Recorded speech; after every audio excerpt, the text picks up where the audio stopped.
नमस्कार, बहुत स्वागत है आपका जी मध्य प्रदेश छत्तीसगढ़ के सोशल मीडिया प्लेटफॉर्म पे आप हम सभी को लाइव देख पा रहे हैं। देखिए, आज जो चर्चा का विषय है वो आपसे बहुत ज्यादा जुड़ा हुआ है क्योंकि ये विषय है पटवारी परीक्षा से जुड़ा हुआ। पटवारी परीक्षा में घोटाला सामने आया, गड़बड़ी सामने आई, जिसके बाद सरकार भी हिल गई है और विपक्ष तो हमलावर है ही। कहीं एक तरफ जांच की बात कही जा रही है, सरकार द्वारा कहा जा रहा है कि दोबारा से जांच की जाएगी, नियुक्तियां रोक दी गई है, तो वहीं दूसरी तरफ विपक्ष हमलावर है कि परीक्षा को दोबारा से कराना चाहिए और एक ही दिन में ऑफलाइन कराया जाना चाहिए, यानी कि एक ही बार में, एक ही दिन में ये पूरी परीक्षा दोबारा से कराई जानी चाहिए। अब बवाल इसी पर है और सवाल यह है कि चुनावी साल में क्या ये घोटाला किसी के लिए नुकसानदेह और किसी के लिए फायदेमंद तो नहीं हो जाएगा। अब इस पे हम चर्चा करेंगे। हमारे साथ बीजेपी से प्रवक्ता गीत धीर जी मौजूद है। बहुत स्वागत है सर आपका। साथ ही साथ हमारे पास कांग्रेस से अभिनव बरोलिया जी मौजूद है। अभिनव जी, बहुत स्वागत है आपका। सवाल सबसे पहले गीत जी आप ही से है और यही सवाल है, चुनाव से ठीक पहले ये घोटाला, ये गड़बड़ी कितना नुकसान है? देखिए, कोई किसी प्रकार की ऐसी गड़बड़ी नहीं है। कुछ विषय संज्ञान में आया, कुछ शिकायत संज्ञान में आई, तो संज्ञान में उसको लेते हुए संवेदनशील मुख्यमंत्री श्री शिवराज सिंह चौहान जी ने उन परीक्षाओं का उस पे भर्ती रुकवा दी है। उनकी जो चयन मंडल है जिसपे जांच की गई है, उसपे बहुत सारी चीजें जो कांग्रेस ने आरोप लगाए थे वो भ्रमित करने वाली भी पाई गई है। जैसे सबसे पहले अंग्रेजी का वहां पे उपयोग किया गया है कि अंग्रेजी के जो पेपर है उसमें से 25 में से 25 नंबर मिले, जबकि ये सत्य नहीं है। 13 में से 22 नंबर जो है उसके बीच में जो परीक्षार्थी थे उनको मिले हैं। तो कांग्रेस ने भ्रमित करने की ऐसे अनेकों जानकारियां उसमें डाली हुई है। उसके बाद में ऐसा नहीं है कि किसी प्रकार की कुछ त्रुटि बहुत पाई गई, क्योंकि चयन मंडल ने अपना काम किया है। लेकिन कांग्रेस के समय पे जो 15 महीने की इनकी सरकार आई थी 2020 में, यहाँ पर कृषि विकास अधिकारी का भी परीक्षा इन्होंने करवाई थी, जिसमें 10 में से 6 लोगों की जो पेपर्स थे जिसको चेकिंग में पाया गया था उसमें सारे जो अंक थे, उनकी लिखी हुई जो चीजें थी एक जैसी पाई गई थी। तो ऐसा नहीं, अगर कहीं कोई त्रुटि है तो भारतीय जनता पार्टी की सरकार जो है वो संवेदनशील है और किसी भी अनियमितता को आगे बढ़ने नहीं देगी। निश्चित रूप से आगामी उच्च जांच के बाद ही हम जो है प्रॉपर निर्णय ले पाएंगे, और इसी कारण से उसको रोका गया है। कांग्रेस केवल ट्विटर पर सीमित रह गई है और ट्विटर पर सीमित रहने के साथ साथ ही जनता को भ्रमित करने के प्रयास कर रही है, झूठे आंकड़े प्रस्तुत कर रही है। एनआरआई कॉलेज के जो परीक्षार्थी जिन्होंने भाग लिया था उसमें भी आंकड़े इन्होंने गलत बताए। तो निश्चित रूप से भारतीय जनता पार्टी की जो सरकार है वो अपना काम बखूबी करना जानती है, जनहितैषी सरकार है और जनता के हित के लिए कार्य करती है। अगर किसी भी प्रकार की कोई अनियमितता सामने आई तो उस पर कार्रवाई भी की जाए। वर्तमान में संवेदनशील मुख्यमंत्री जी के कहने जो है वो गलत बताए गए हैं, आंकड़े जो है वो गलत पेश किए गए हैं, लेकिन क्या ये सत्य नहीं है कि उसी कॉलेज से 7 परीक्षार्थी ऐसे हैं जो टॉपर पाए गए हैं और 1000 परीक्षार्थी ऐसे हैं जो चयनित हुए हैं? क्या ये आंकड़े गलत देखिए जारी हुए? देखिए, सबसे पहली बात यह है कि इन्होंने जो सिग्नेचर वाली बात उसमें उठाई है, जो आप टॉपर्स की बात कर रहे हैं, तो उसमें 10 में से 6 ऐसे हैं जिनके सिग्नेचर्स जो हैं वो हिंदी में है, 4 के इंग्लिश में है। लेकिन उन्होंने नाम लिखा है, उसमें कोई अंक इधर से उधर किए गए हों या इस प्रकार की कोई चीज अभी सामने नहीं आई है। लेकिन जब तक कि उच्च दृष्टिकोण से उसकी जांच पूर्णता नहीं हो जाती, जब तक कि इस पर भर्ती रोक दी गई है। हम उच्च जांच करवाएंगे, उस पर जांच के बाद में जो है प्रॉपर निर्णय लिया जाएगा। अगर कोई विषय सामने आए, हमने तो जांच कर रहे हैं, लेकिन कांग्रेस क्या करती थी अपने समय में, जरा ये भी तो बता दें, क्योंकि बहुत सारे ऐसे विषय जिनको मैं सामने रखूंगा जिसमें इन्होंने तो भ्रष्टाचार की नई आंकड़े ही रट दिए थे। और यहाँ पर इतिहास लिखने में आपको आगे वो विषय रखने के लौटूंगी मैं आपके पास। अभिनव जी हमारे साथ जुड़े हुए हैं। अभिनव जी, बीजेपी का कहना है, सरकार का कहना है कि किसी प्रकार की गड़बड़ी या घोटाला नहीं है, हो सकता है कुछ मिसअंडरस्टैंडिंग हो, जांच करेंगे तो उसके बाद नियुक्तियां भी शुरू कर देंगे अगर क्लियर हो गया तो।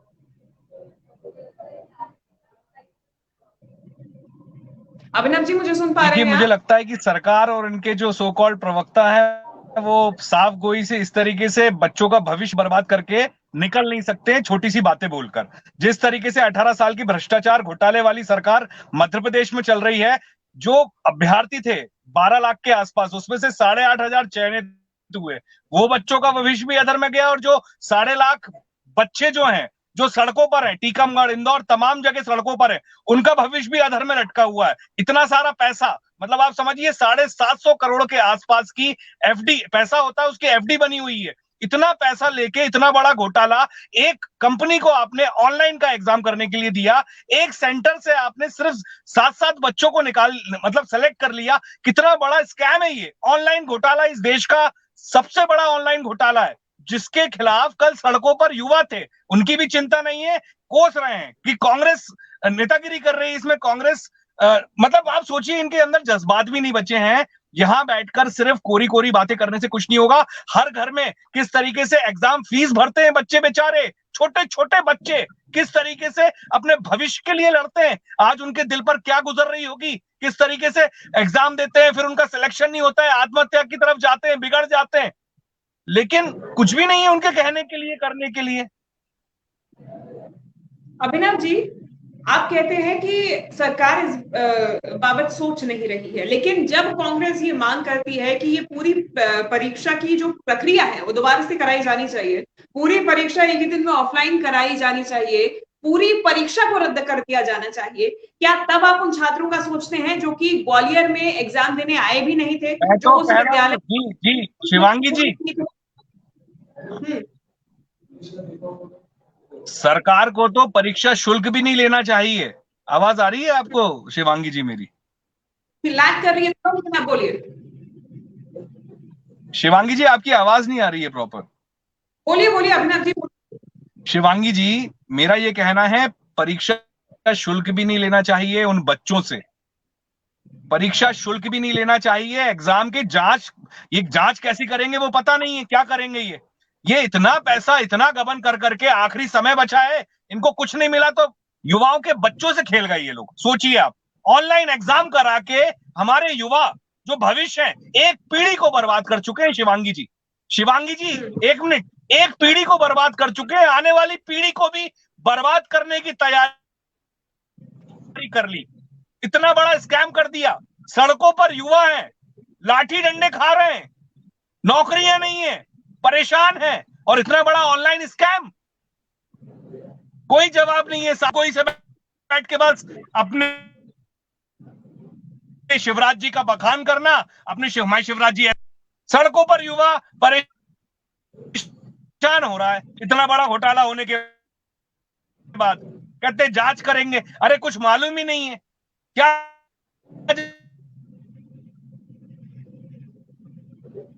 जांच करेंगे। एक कंपनी को ठेका दे दिया ऑनलाइन का, उसके साथ मिलकर साठ घाट करके और घोटाला कर दिया। घोटाला घोटाला घोटाला घोटाला, बस इसके अलावा कुछ नहीं है।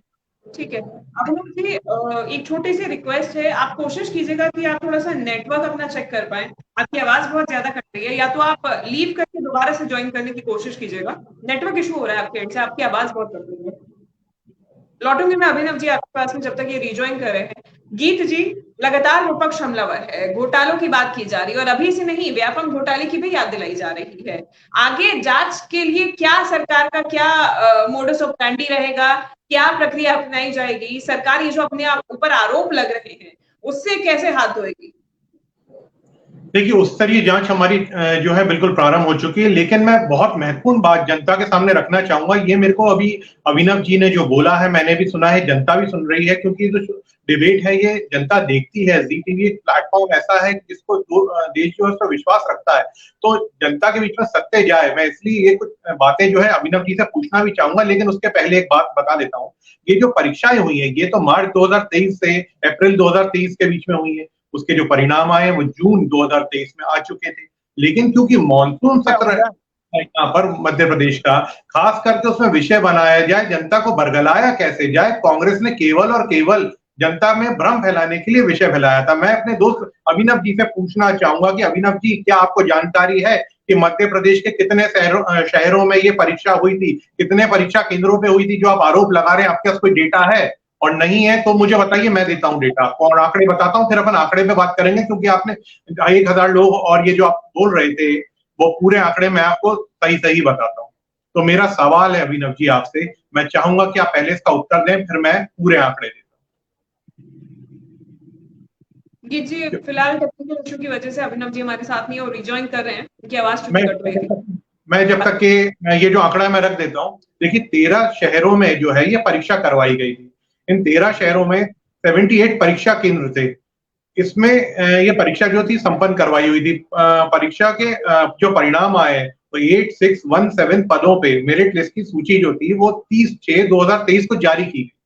अब दूसरा जो षड्यंत्र है ये कांग्रेस का है, केवल जनता को भ्रमित करने के लिए यहाँ पर जो है मॉनसून सत्र में अरुण यादव जी और उनकी कांग्रेस पार्टी के लोगों द्वारा ट्विटर पे आके एक्टिव होके और एक भ्रम की राजनीति करके केवल और केवल चुनाव के दृष्टिकोण से एक गलत फहमी, एक भ्रमित करने का प्रयास किया जा रहा है, जबकि सत्य ऐसा है ही नहीं। मैंने 2020 के ऊपर जो बात रखी उस पर अभिनव जी एक शब्द नहीं बोले कि कृषि विकास अधिकारी के संदर्भ में जब नौकरियां कांग्रेस सरकार ने निकाली थी तो उसमें इन्होंने क्या कार्रवाई करी, उसमें क्या किसी प्रकार की जांच करवाई थी? भारतीय जनता पार्टी ने ही तो सवाल उठाया था वहां पर, तो जबकि प्रमाणित हो गया था क्योंकि पेपर एक जैसे निकले थे, अंक एक जैसे निकले थे। यहाँ पर तो अंक भी अलग है और किसी प्रकार का कोई पेपर लीक नहीं हुआ है। तो बहुत सारी चीजें ऐसी हैं कि जनता भी जानती है कि कांग्रेस के पास कोई विषय नहीं है और केवल जनता को भ्रमित करने के लिए इस प्रकार के प्रयास किए जाते हैं जो कि पहले से प्लान स्ट्रैटेजी के तहत किए जाते हैं। तो कांग्रेस का ये जो आचरण है ये उसको धकेल रहा है पीछे की ओर और कहीं ना कहीं जो देश की जनता के साथ में जो खिलवाड़ कर रहे हैं। पर लीक नहीं हुआ, अंक बराबर नहीं है, तो सरकार ने क्या माना है कि क्यों नियुक्तियां रोकी गई हैं? क्या गड़बड़ी या क्या घोटाला पाया गया है? कोई प्राथमिक जानकारी तो होगी जिसके आधार पर ये कहा गया कि नियुक्तियां रोक दी जाए और फिर जांच की जाएगी। बिल्कुल शिवांगी जी, बहुत महत्वपूर्ण और बहुत अच्छा प्रश्न है आपका। देखिए पहली बात तो ये कि जो सिग्नेचर्स थे वो हिंदी में किए गए थे जिसपे नाम लिखा है, जो कि एक संदेह की दृष्टि से जिसको देख रही थी कांग्रेस, तो ठीक है हमने कहा चयन मंडल के माध्यम से इसकी जांच पहले करवा लेते हैं बाद में। और दूसरी बात उच्च स्तरीय जांच हो जाए क्योंकि हंगामा हो रहा था, तो एक बार पुनः जांच हो जाए कोई दिक्कत नहीं। अगर सत्य है तो उसको कोई छुपा नहीं सकता। तो इस प्रकार इस दृष्टिकोण के कारण भारतीय जनता पार्टी निष्पक्षता से कार्य करती है, हम जनता के बीच में पारदर्शिता से कार्य करते हैं। और पटवारी परीक्षा की जब बात आती है तो कहीं ना कहीं जनसेवा में ये लोग भी सहयोगी बनते हैं आगे जब इनकी नौकरियां लग जाती हैं तो दृष्टिकोण से भी एक ट्रांसपेरेंसी रहे, इसके कारण इसको रोका गया। जांच करवा के इसको आगे प्रक्रिया को जो निर्धारित की जाएगी उस तरीके से बढ़ाया जाएगा। जांच के परिणाम सबके सामने ही रखे जाएंगे, कोई गोपनीय जांच नहीं है।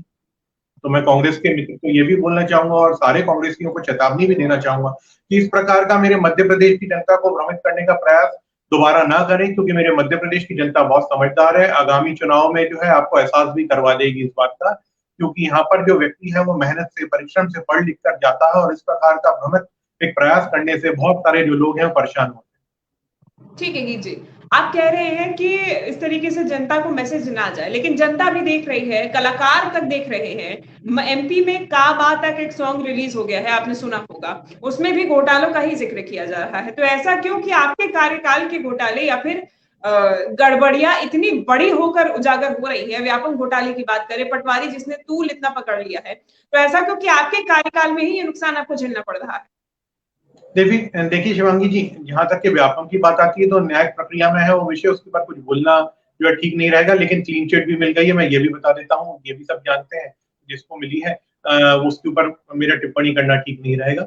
लेकिन जो आपने बात करी घोटालों की और जो बात कर रहे हैं वीडियो की, वो वीडियो आप देखें केवल मध्य प्रदेश में नहीं, वो भी चुनावी रणनीति के तहत नेहा सिंह राजपूत द्वारा जो बनाए जा रहे हैं, मैं नाम लेके बोल रहा हूँ, वो केवल तभी क्यों आते हैं जब उत्तर प्रदेश में चुनाव होते हैं, मध्य प्रदेश में चुनाव होते हैं, और वो आज से नहीं आ रहे हैं, तभी तभी वो एक्टिव होती है। और चुनाव की दृष्टिकोण जो कि कांग्रेस का है उसी कारण से वो रणनीति के तहत बनवाए जा रहे हैं। जो मैं देख पा रहा हूँ, मैं समझ पा रहा हूँ, वो तो मैं यही देख रहा हूँ, तो जनता भी निश्चित रूप से समझ रही होगी। अगर हम पार्टी का दृष्टिकोण नहीं रखें, एक आम आदमी का दृष्टिकोण रख के भी बात करें, तो देखिए यहाँ पर जो अनेकों योजनाएं हमारी, उसका उल्लेख भी तो कोई करे। कांग्रेस जो ये जितने भी अभ्यर्थी हैं वो सड़क पर होते?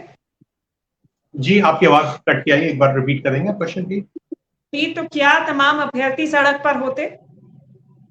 देखिए, अगर कहीं कोई अन्याय हुआ होता, अगर कहीं कोई इस प्रकार की चूक हुई होती, अनियमितता हुई होती, तो निश्चित रूप से सबको अपनी बात रखने का अधिकार है। लेकिन मेरा तो यही मानना है कि अपनी बात रखने का एक प्लेटफॉर्म होता है, तरीका होता है, और हम तो पारदर्शिता से कार्य कर रहे हैं, जांच करवा रहे हैं, निष्पक्षता से जांच होगी, सबके सामने आएगी। कोई बात ही नहीं है ऐसी जो चिंता करने की किसी व्यक्ति के लिए, किसी परीक्षार्थी के लिए। तो ऐसा ही बारे में सोचना ही क्यों, ऐसे विषय की ओर जाना ही क्यों जो संभव नहीं है यहाँ पर, क्योंकि भारतीय जनता पार्टी के ऊपर जनता का विश्वास है। हमने जो बोला है वो किया है। मैं केवल और केवल इसी विषय पे नहीं, अन्य विषयों पे भी जो हमारे संवेदनशील मुख्यमंत्री भारतीय जनता पार्टी की सरकार ने जो वादे जनता से किए हैं, चाहे आप शिक्षा के क्षेत्र में देख लें, सीएम राइट स्कूल को देख लें, चाहे आप अन्य क्षेत्रों में देख लें, सड़क के विषय में देख लें, तो 40,000 किलोमीटर की सड़क जो है आज 7 लाख से ऊपर हो गई है। आज यहाँ कृषि का क्षेत्रफल देख लें, तो यहाँ पर विकास की जो गंगा है वो नई तरीके से बहाई जा रही है। और एक और बात, लाडली बहना योजना में देखें, जिसकी प्रशंसा पूरे देश में हो रही है, तो जो हमने कहा सेक्टर दिखा, और ये तो अभी शुरुआत है, 3,000 तक ले जाना, ये भी हम कह रहे हैं सेक्टर दिखाएंगे। तो प्रत्येक विषय जिसके ऊपर हमने जनता से वादा किया है, जिसको हम लेकर जनता के बीच में गए थे, उसको हमने पूरा किया है। तो इस परीक्षा की भी बात करें तो निष्पक्षता से जो है काम किया जा रहा है, और निश्चित रूप से किसी को घबराने की, भयभीत होने की कोई आवश्यकता नहीं है। आपके चैनल के माध्यम से मैं ये भी मैसेज देना चाहूंगा, भारतीय जनता पार्टी की जो सरकार है वो राष्ट्रीयता के लिए कार्य करती है, संवेदनशील सरकार है, जनता के हित के लिए कार्य करती है। चलिए ठीक है, गीत जी बहुत धन्यवाद आपका हमारे साथ जुड़ने के लिए। अभिनव जी कुछ तकनीकी खराबी की वजह से हमारे साथ दोबारा नहीं जुड़ पा रहे हैं। अब चर्चा का जो विषय था वो तो पूरा हो गया, लेकिन देखने वाली बात होगी कि जांच कब तक, कहां तक हो पाती है। धन्यवाद आपका हमारे साथ जुड़ने के लिए चर्चा में।